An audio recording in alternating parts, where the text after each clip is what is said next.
Well, hello, true gardeners. Welcome back. So today we are in Palm City, Florida, and I can't wait to share with you this garden tour. This is a backyard garden we finished about 3 weeks ago, so it's kind of starting to come into its own. But I thought this might be a fantastic one to share with you guys because it has a very simplified backyard pool planting. The layers are kind of, just perfect to replicate if this is a kind of a look that you like. This might be something that you can easily borrow. So I thought this would be perfect for you guys that are DIYers out there who might just need a little bit of help of what works really well together. So let's dive right in. I'll be sure to mention all of the plant names. I'll be sure to discuss kind of, what each plant and tree really likes as far as sun conditions, soil conditions, overall water habits. That way, you guys really have a pretty good understanding. I love all the comments that you guys put down below of questions that you have, because some of these things that as I'm walking through, I forget to mention just because, I've been doing this so long that I forget to mention it in the video, but I see how that could really truly help you. So I'm going to do my best to try to mention a little bit more detail about each plant and tree. And then of course, if I forget anything, you guys always know you're welcome to put questions in the comments down below, and I will do my best to get right back to you. So let's get started in this tour. So let's start first and foremost with one of my favorite trees. I think you guys know this already. It is the foxtail palm. We have 4 foxtail palms in this back bed. So this is these trees we were fortunate enough to inherit. The client had a landscaper put these in a few months back. She wasn't sure where she wanted them. She just knew that she just had this beautiful pool built, and she wanted to kind of have palm trees wrapped all the way around the kind of the pool area. So she bought 6 palm trees. She bought these four foxtails and 2 queen palms. And once they were put in, she was like, didn't give her that tropical look that she was hoping for. So she called me in about a month ago and said, could you just kind of come and add some color? I saw your YouTube videos. I really like that layering, that color look. And so after much conversation that day, I put a plan together, and I decided to take the palm trees from just the side of the pool cage. Instead of having 2 and 2 and 1 on each corner, I ended up incorporating everything into a back buffer planting. And so we kind of it's like musical palms these days, just like Kevin's house, where we just kind of took up what he had and moved it around. So same with this particular house. Laura allowed us to reuse what she had, and we were able to incorporate additional material to kind of really make it nice and interesting. And I think this gave her the biggest bang for the buck. This is the most, all of her doors open out to this area, so this area has such impact with color and layers. And instead of trying to spread it all the way around, we really just kind of took one island, the main focal point. You can see right there, Bryce, if you look that way, you can see how all of those doors and all of those windows feature right out to this particular spot in the garden. All the seating section, the outdoor kitchen, the dining room area, everything. The focus is right here. So I thought, hey, let's bring the garden to you instead of trying to make it spread the whole yard length. So I think that it did a nice job of really capitalizing on color, impact, and her palm trees. So now that you guys have a little bit of that background, sorry about that, I will get into the plants and the trees. So starting right here at the end of the bed, after you guys saw the foxtail palms, you'll notice that we have Jasmine here. Now, Jasmine is not a typical plant that I tend to use, but the client had several of these in part of the original landscape. So I thought, let's use a few on each end of the bed. That way we're not tossing all of our little plants. So we have Jasmine here. We're going to let them get nice and high, and they're going to keep them more like an ending point of a hedge. So we're going to reuse them right here. But what I like most about the Jasmine is as these beautiful sloppy painters get nice size to them, these guys are going to kind of be a showpiece over top of the Jasmine.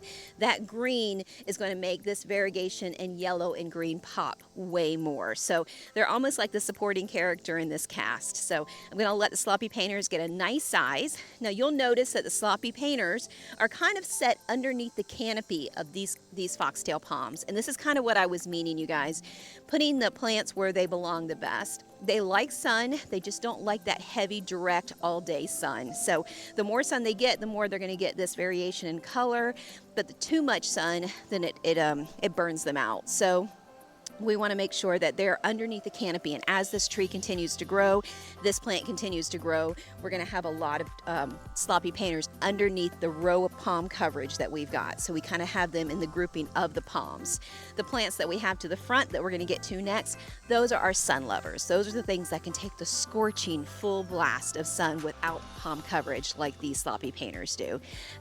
Sloppy painters do like it a little drier, so I have a tendency when I plant them just a tad bit higher because they really like to have well draining soil, and this soil isn't perfectly well draining. We added a lot of pine bark nuggets in our mix with this, and some peat moss to bring it down the pH, but this soil is holds water a little bit more than what I love. So some of these plants and trees we planted a little higher. So if you're in that same situation at your house, plant them a tad bit higher, and then also add more pine bark nuggets to your soil mix, and you'll notice that drainage really lets those roots air out. So quick tip. All right, so right here, right in the front, where they're not getting much coverage at all, these are the Foxtail Ferns.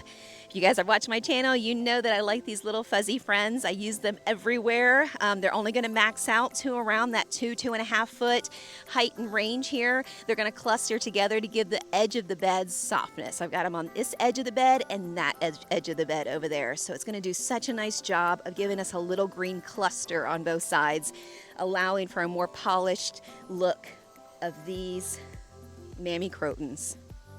Now, mammy crotons, when I use them, I never use one, I never use two. I tend to use as many as I can fit into one little group, because this highlight of yellow and greens and reds, to me, once they really come together, once they fill in and this is one big collection of color, look how striking they are. And this is just a few weeks in, but wait until we're 6 months in, 1 year in, and there's no gaps, there's no mulch exposed here, and it's a swath of red and yellows. So we go from a swath of greens and then another swath of greens over there, and then we have a patchwork of yellow and green for a highlight that's going to get taller with the sloppy painters, and it's framed with green on both sides. It's going to make those guys look way prettier than if I would have mixed them in with a bunch of other things. So that's kind of the concept. So sandwich your stars of the show with something kind of more moderate, more clean line, but one solid color, and then these will show off in time way more. Then use your highlight color at the bottom. So we've got a nice swath of the mammy crotons. These are going to maintain a nice small size. Some people call them fireball crotons because they have more of that rounded kind of look to them. They kind of chunk out versus grow tall. So now I have seen these guys get into the 3 or 4 foot range, but they can be easily maintained at 2.5, 3 foot just by trimming the tops of them off. And they're such slow growers that if that's the height that you want to keep them, ideal. If the rest of your bed is 6, 7, 8 foot tall and you want to let them get 4 foot tall, ideal. They just fit right in with what you're needing for the space. So go ahead and let them work with what you've got to work with. But mammy crotons and a nice collection really show off a spot. So we went from our lights, our darks, to our lights again. So golden dews are a fantastic highlight feature. They're a little bit shorter. They grow naturally smaller than the mammy crotons. They like that heavy amount of heavy sun.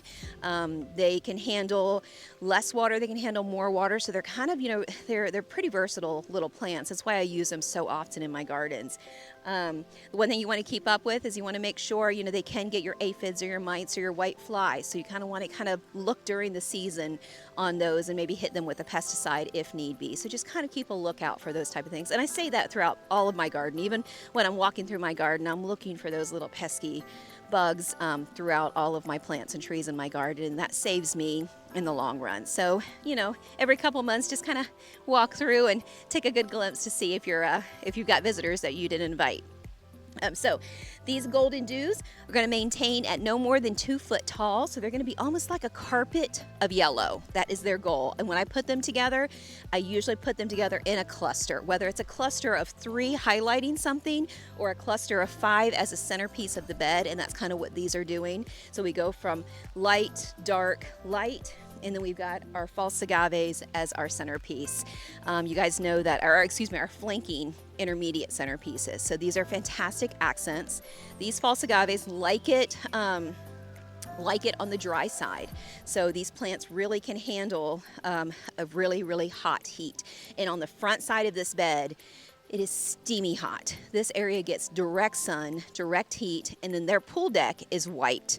So it gets the bounce back effect from the pool deck. And it's just so surprising the difference of temperature between here and the rear side of this bed. So, you know, when you're getting familiar with your island or your planting beds in your own yard, really kind of get a good grasp on the location of the sun. How hard is it hitting in one area versus another area? Because you can have a backyard that's one single backyard, but you can have 3 or 4 microclimates in that backyard. So you have the possibility of using so many different variety of plant clusters because this area gets more sun versus shade, and then it allows you to open up to have so many different varieties in your backyard that maybe maybe you wouldn't be aware of if you didn't know the sun conditions. So I'll not harp on that, but so false agaves, these guys are going to get that nice 5 foot in height range, really become focal points and really become that standout feature.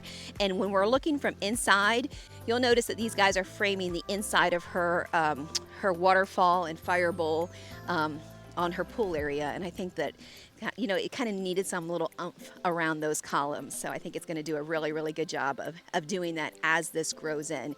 And then you'll notice that all of these plants in the front are genuinely compact, tight grouping plants. They're not something that's going to get wild and crazy like the plants in the back. So that's our wild and crazy party fun way back there. This is our controlled, tight, better stay where you're placed kind of plants. So that's kind of how the layering effect works. So we've got 2 false agaves, and the 2 false agaves are flanking the centerpiece tree, which is the Bismarck palm. This Bismarck palm is going to be a stunning palm in the garden. I mean, as soon as I saw it, I love the bright white. I knew we had a screen that was going to soften some of this color, so I really wanted her to have a lot of color come through that barrier of that screen, so it felt real tropical back here. And nothing screams tropical more than these big fan paddles of the Bismarck. Now Bismarcks can handle the heat of the Keys, Miami, all the way up to our area, all the way up into, I believe it's into the Jacksonville area. So it's a hardy, cold hardy palm, tough palm. It can handle moist conditions in the soil. It can handle sandy conditions in the soil. It's such a versatile palm. So if you've got a tough area and you're having trouble with things growing, go ahead and pick up a Bismarck palm. If you can, pick it up in a small pot, because they really, there's no transplant shock when you do that. When you get them in as bigger trees, you have to be a little bit tougher because they're going to go through a little bit of a shock, and it's going to worry you because they can be pricey trees. But these guys grow a nice size and they really widen out. They really give you a big impact in your garden. So go ahead and splurge on a silver Bismarckia palm, because they're just a cool tree. If it's soggy soil, plant it a tad bit high. Don't be afraid. As long as it's packed in really good, it's not going to blow over.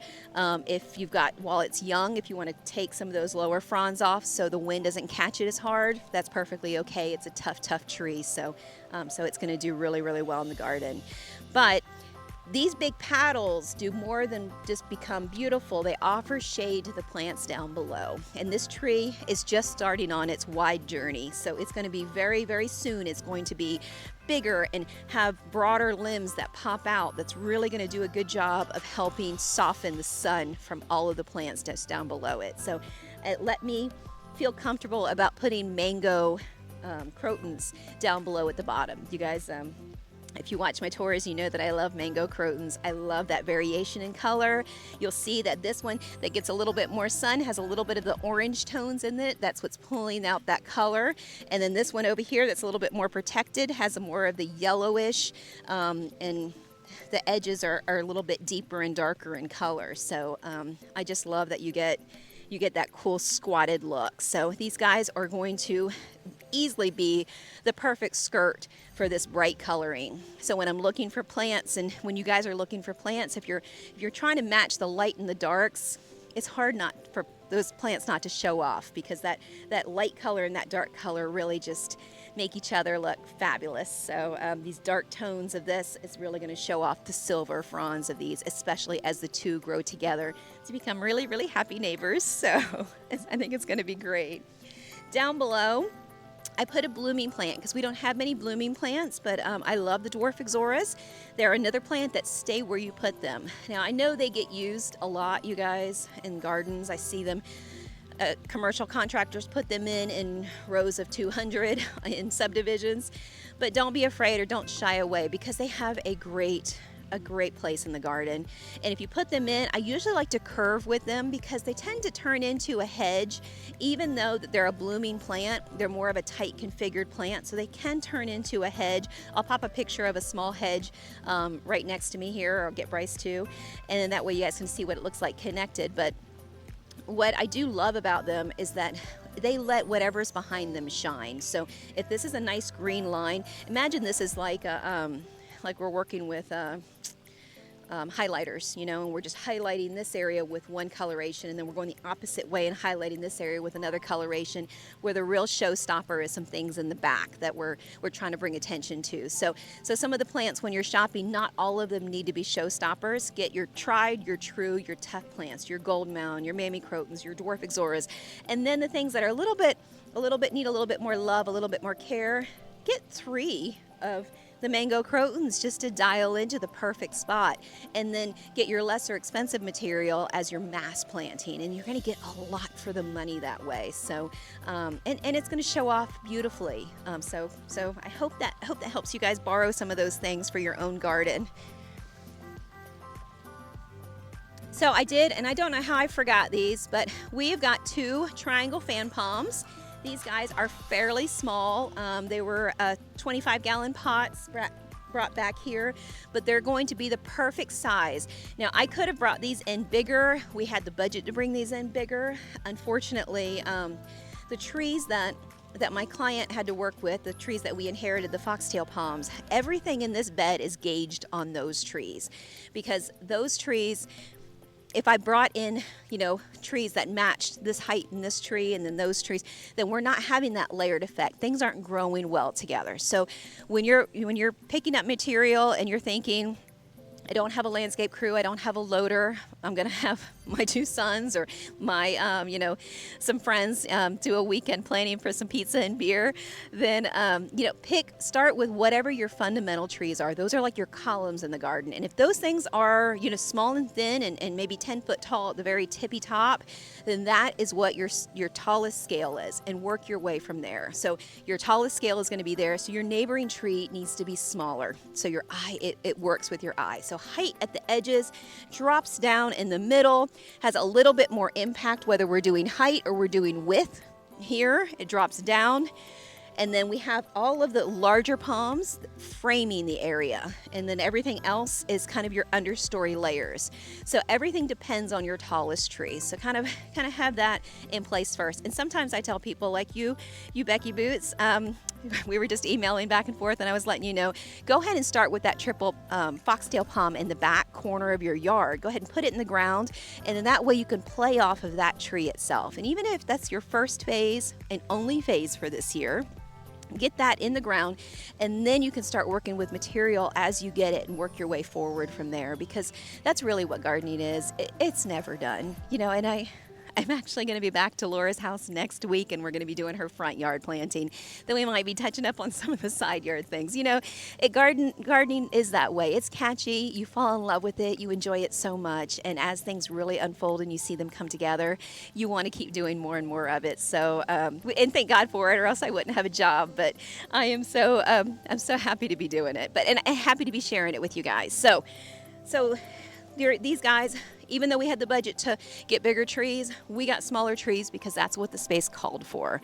And I think it turned out lovely. I think working off of her foxtail palms was a great choice, and we didn't waste anything, waste not, want not. So again, we ended the bed with her Jasmine that we had left over. Just going to give her a little bit of fluff here, and then ended the bed with our Foxtail Ferns that kind of gives a little bit of softness. And you can mix with textures, you can mix with color, you can mix with size, and that's kind of what I always seem to do. So it's just kind of like, painting. You want to make sure that you've got a different texture here. This is soft and a little crazy, a little fuzzy. These are more controlled, but you get a lot of impact with the color. And then you get the golden dews, compact, small, little tiny hedges they're gonna make. And then they're braced with those Exoras in the back, which are a little bit taller, but definitely the same. They're gonna give you that, real clean line look. And then it's a rinse and repeat, which allows us to get a little funky in the back, a little crazy in the back, because that's gonna be what you see up and over top of the real clean lined plants. So nothing feels like it's going to be so overwhelming, like the garden is coming to get you. I've been to those houses and they're like, I love the craziness of my garden, but I feel like it's attacking me. So that's the last thing that you want. So let's just take a quick peek at the back side of this bed so you guys get a full overall view. So again, underneath the palm trees, we've got these sloppy painters, and these sloppy painters are going to get nice and thick and bunched together. We added the rest of her little Jasmine, and then brought in this area is the rear side of this bed. So I really wanted something to highlight that silver Bismarck palm, and these red copper leaves are just going to do that thing. You know, they're still young, but they're reaching out. Look at this color. Look at this leaf. Now, as this plant matures, this leaf is going to be 3 times the size of my hand, and all color. I mean, just look at this gorgeous leaf, Bryce. And you guys, you get a lot from this plant. I think we have 5 of the 7-gallon copper leaves. Let them just grow in and become a solid wall back here. And I was telling Laura, let these guys get 6 foot and solid and thick and dense. Right now they're still young and leggy, but they'll get there. And then we touched in, just to kind of, because we have all that nice clean fun in the front, we want to bring in a looser plant grouping right here. And I only brought in 3, but we've got 3 Java whites right here because they do the same kind of thing as the copper leaves. They're a perfect neighboring plant to the copper leaves. These guys are going to get a nice size back here and just cluster together and just kind of be a little bit of a wild look in this rear corner. We've got one on that side and the other side. The irrigation guy's been in here doing a little bit of work, so I can see the mulch is all kind of ruffled, but we'll fix that next week when we're here. Overall, that's this bed. We did repurpose a couple of her queen palms. There's one over there that we brought over to kind of, when you're looking inside, and you'll be able to see it better when Bryce shows you from inside, but we took her palms and we pushed them out to the edge of this bed, so that way we have more layering palms from the main view line, which is the most important thing. So I hope that I gave you enough information about each and every plant without going into too much detail. But this might be something that you guys can tackle in your yard. This is a very simple landscape island. My clients love it. I think it's going to be stunning, especially as it grows in. Those layers are going to be so easy for them to work with as far as maintenance wise. So that's the reason why I wanted to bring you guys along on this particular tour today, because I know that it can be overwhelming when you're looking at a big space and you're trying to figure out, should I do the whole yard? You see my backyard tours and I get a lot of questions of, where do I start with that kind of space? Sometimes the space that's to start with is a space that you see the most in your garden. Start there, really play with that area. And if that's the case and you're in kind of our area, and from down south here all the way up to maybe the Satellite Beach, Cocoa Beach area, these plants and trees do super well in both of those environments. Then this might be a nice island to recreate in a space. I think it's lovely now, just a few weeks in, going to be gorgeous in 6 months to a year. So that's kind of what I wanted to share with you guys. And I know a lot of times when you're designing your own gardens and you're putting things together, it's so easy to put together what you think is going to look like now, get a bunch of showstopper plants, throw them together, and then they turn into kind of a jumbled mess, because plants can do that very, very easy. So finding a technique that works, working with plants that have a proper place, I think is huge. So making sure you start with that controlled feature, highlighting it with one plant grouping instead of 6 alternate plant groupings, and so on. So if that's the kind of video that you guys are, that might help you DIYers out there to kind of recreate, I'll be happy to share with you more islands that we do to see if different combinations and shade gardens and sun gardens and so on, if that's the kind of look that you're looking for.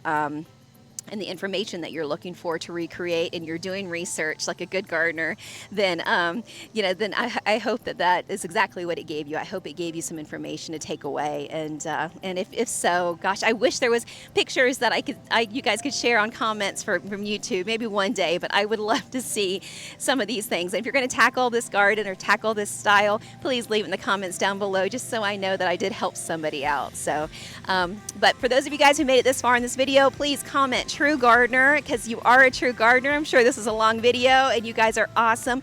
Please like and subscribe if this is the type of content that you like to see, these helpful tips that you'd really like to know more about. This is your jam, you know. So exciting enough, if not already, very, very soon we will have our True Gardener t-shirts out. So Bryce has been working diligently on getting those out so we can all represent True Gardener. Hopefully I'll be wearing one in one of the next videos, but we will have it as soon as it's available. The link down below, it'll take you to our website, hit the shop button, and then it'll show you the variety of colors and sizes that it's available in.